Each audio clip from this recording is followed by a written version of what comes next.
నమస్తే, నా పేరు Shivaji. Welcome to our channel. దేశాన్ని మరియు కర్ణాటకను కుదిపేసినటువంటి ధర్మస్థల కేసు ఏదైతే ఉందో అది సిట్ విచారణ అయితే జరుగుతోంది.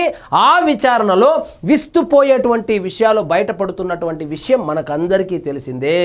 సో అది విచారణ జరుగుతూ ఉండగా ఇప్పుడు ఆ ధర్మస్థల కేసుకు సంబంధించి మరొక సంచలనమైనటువంటి విషయం ఒకటి బయటపడింది.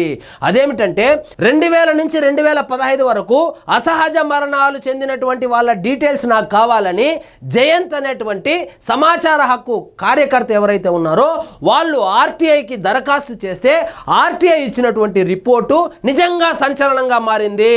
సో 2000 నుంచి 2015 వరకు అసహజ మరణాలు సంభవించినటువంటి వాళ్ళ డీటెయిల్స్ కావచ్చు, వాళ్ళ ఫొటోస్ కావచ్చు, పోస్ట్ మార్టం రిపోర్ట్లు కావచ్చు ధ్వంసమయ్యాయి అని చెప్పి ఆయనకు రిపోర్ట్ రావడంతో ఒక్కసారిగా ధర్మస్థల కేసులో ఇంకా ఉత్కంఠత నెలకొనింది. సో ఆ పోస్ట్ మార్టం రిపోర్ట్లు ఏమయ్యాయి, ఆ డీటెయిల్స్ ఏమయ్యాయి, అసలు అసహజ మరణాలు ఎందుకు సంభవించాయి, ఎలా సంభవించాయి, ఎంతమంది చనిపోయారు, ఆ డీటెయిల్స్ ఏమి లేవని వచ్చిందంటే ఇక్కడ చూడండి. అసహజ మరణాల రికార్డులు ధ్వంసం, ధర్మస్థల కేసులో పోస్ట్ మార్టం నివేదికలు, ఫోటోలు మాయం, ఆర్టీఐ దరఖాస్తు ద్వారా షాకింగ్ విషయాలు వెలుగులోకి. సో 2000 నుంచి 2015 ఆ 15 సంవత్సరాలు ఎంతమంది అనుమానాస్పద మృతి చెందారో ఆ చుట్టుపక్కల ఆ రిపోర్ట్ అయితే ధ్వంసం చేయబడిందని చెప్పి రిపోర్ట్లో వచ్చింది.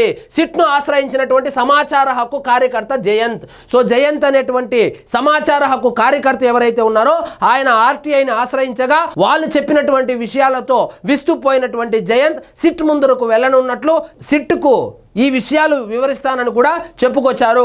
కర్ణాటకలో ధర్మస్థలలో అనేక మంది మహిళలు, బాలికల మృతదేహాలకు చట్టవిరుద్ధంగా ఖననం చేసిన కేసులో మరో కొత్త విషయం వెలుగులోకి వచ్చింది. సో ఈ కేసు ఏంటంటే వాస్తవంగా పారిశుద్ధ్య కార్మికుడు ఎవరైతే ఉన్నారో ఆయన ఇదే కేసుకు సంబంధించి వందల కొలది మహిళలు అదేవిధంగా బాలికలు అక్కడ అక్రమంగా ఖననం చేయబడింది.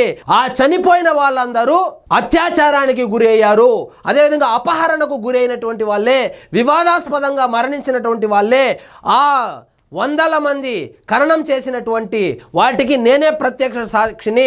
సో మా ఇంట్లో వాళ్ళని బెదిరిస్తే నేను పారిపోయాను, ఆ పాపాలు నన్ను వెంటాడుతుండడంతో ఇప్పుడు నాకు బుద్ధి వచ్చింది అని చెప్పి ఆయన వచ్చి ఒక కంప్లైంట్ ఇస్తే దాని ఆధారంగా ఆయన చూపించినటువంటి 13 ప్రదేశాలలో వాళ్ళు తవ్వకాలు మొదలుపెట్టగా మొదటి 5 ప్రదేశాల్లో ఎటువంటి అస్థి పంజరాలు దొరకలేదు. 6వ ప్రదేశంలో మాత్రము 2 అస్థి పంజరాలు దొరికాయి. అందులో ఒకటి మహిళది, మరొకటేమో బాలికది అనేటువంటి ఒక న్యూస్ కూడా రావడంతో ఒక్కసారిగా ఉలిక్కి పడ్డారు.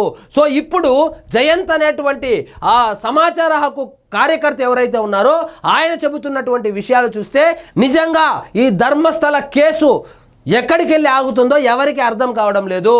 ఇందులో ఎవరెవరి ఇన్వాల్వ్మెంట్ ఉందో, నిజంగా రాజకీయ నాయకుల యొక్క హ్యాండ్ ఏమైనా ఉందా, అసలు ఆ నివేదికలను ధ్వంసం చేయవలసినటువంటి అవసరం ఎందుకు వచ్చిందని చెప్పి ఇప్పుడు సర్వత్రా ఉత్కంఠ నెలకొని ఉంది. ఇక్కడ చూడండి, సమాచార హక్కు చట్టం కార్యకర్త జయంత్ ఆర్టీఐ దరఖాస్తు ద్వారా ఈ విషయాలను వెలుగులోకి తెచ్చారు. ఆ 15 సంవత్సరాల కాలంలో జరిగిన అసహజ మరణాలకు సంబంధించినటువంటి రికార్డులు కావాలంటూ జయంత్ ఆర్టీఐ దరఖాస్తు ద్వారా కోరగా 2000 నుంచి 2015 అంటే 15 సంవత్సరాల మధ్యకాలంలో అసహజ మరణాల రిజిస్టర్లో నమోదైన మరణాలకు సంబంధించిన అన్ని పత్రాలు, పోస్ట్ మార్టం నివేదికలు, వాల్ పోస్టర్లు, నోటీసులు, గుర్తు తెలియని మృతదేహాల గుర్తింపు కోసం తీసిన ఫోటోలను సాధారణ పరిపాలన పరమైన ఆదేశాల మేరకు ధ్వంసం చేశామని బెల్తంగాడి పోలీసులు సమాధానం ఇచ్చినట్లు జయంత్ తెలిపారు. సో ఈ బెల్తంగాడి పోలీసులు ఎవరైతే ఉన్నారో వాళ్ళు ఏం చెప్పారంటే సాధారణ పరిపాలన పరమైన ఆదేశాల మేరకు, అంటే పరిపాలన పరమైనటువంటి ఆదేశాల మేరకు మేము ధ్వంసం చేశామని చెప్తా ఉన్నారు. సో ధ్వంసం చేయవలసినటువంటి అవసరం ఎందుకు వచ్చింది, వీళ్ళకు ఆదేశాలు ఎవరు ఇచ్చారు, సో ఆ పర్టికులర్గా ఆ 15 సంవత్సరాలు మాత్రమే వీళ్ళు ఆ రికార్డులు ఎందుకు ధ్వంసం చేశారని చెప్పి ఇప్పుడు అందరి మదిలో ఇదే ప్రశ్న. సో ఏదో జరిగింది ధర్మస్థల కేసులో, నిజంగా ఆ పారిశుద్ధ్య కార్మికుడు చెప్పినట్లు అక్కడ సంచలన విషయాలు బయటపడబోతుంది.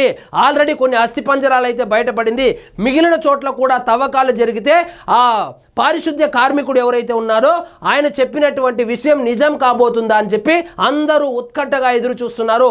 అందులో ముఖ్యంగా ఈ మొత్తం వ్యవహారానికి కర్త కర్మ క్రియ ఎవరు? సో ఒకరే చేశారా, లేదా ఒక సంస్థ చేసిందా, లేకపోతే ఒక గ్యాంగ్ చేసిందా, అసలు ఎందుకు చేశారు, అదే ప్రదేశాన్ని ఎందుకు ఎన్నుకున్నారు, ఈ రికార్డులు ఎందుకు ధ్వంసం చేయవలసి వచ్చింది, ఇందులో ఏమైనా కుట్ర కోణం ఉందా, రాజకీయ కోణం ఉందా అని చెప్పి కూడా అందరూ చాలా ఉత్కంఠగా ఎదురు చూస్తున్నారు.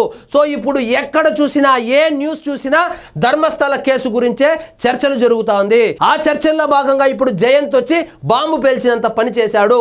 ఆ 15 సంవత్సరాలకు సంబంధించినటువంటి రికార్డులు ఏమీ లేవు. ఆ 15 సంవత్సరాల్లో చనిపోయినటువంటి వాళ్ళ పోస్ట్ మార్టం రిపోర్ట్లు, ఫోటోలు, వాల్ పోస్టర్లు ఏవైతే ఉన్నాయో మొత్తాన్ని ధ్వంసం చేయమని, అదేదో పరిపాలనా పరమైన ఆదేశాలు వల్ల అవి ధ్వంసం చేశారని చెప్పారంట ఆ పోలీస్ స్టేషన్ వాళ్ళు.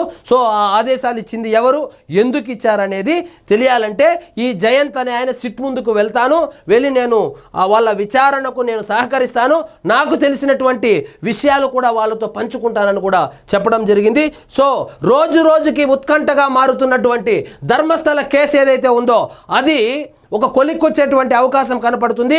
సో ఇప్పుడు సిట్ అధికారులు మిగిలిన చోట్ల కూడా తవ్వకాలు జరిపితే, అదేవిధంగా జయంత్ ఇచ్చేటువంటి ఇన్ఫర్మేషన్ కూడా తీసుకొని ఈ కేసును విచారణ చేస్తే ఇందులో ఏమైనా రాజకీయ కోణం కూడా ఉందా అనేటువంటి విషయం కూడా బయటపడేటువంటి అవకాశాలు కనబడుతుంది. చూద్దాం మరి ఏం జరుగుతుందో. సో ఇదండి ఈరోజు మన టాపిక్. మీకు ఈ వీడియో నచ్చినట్లయితే లైక్ చేయండి, షేర్ చేయండి, ఛానల్ మాత్రం సబ్స్క్రైబ్ చేసుకోవడం మర్చిపోవద్దు.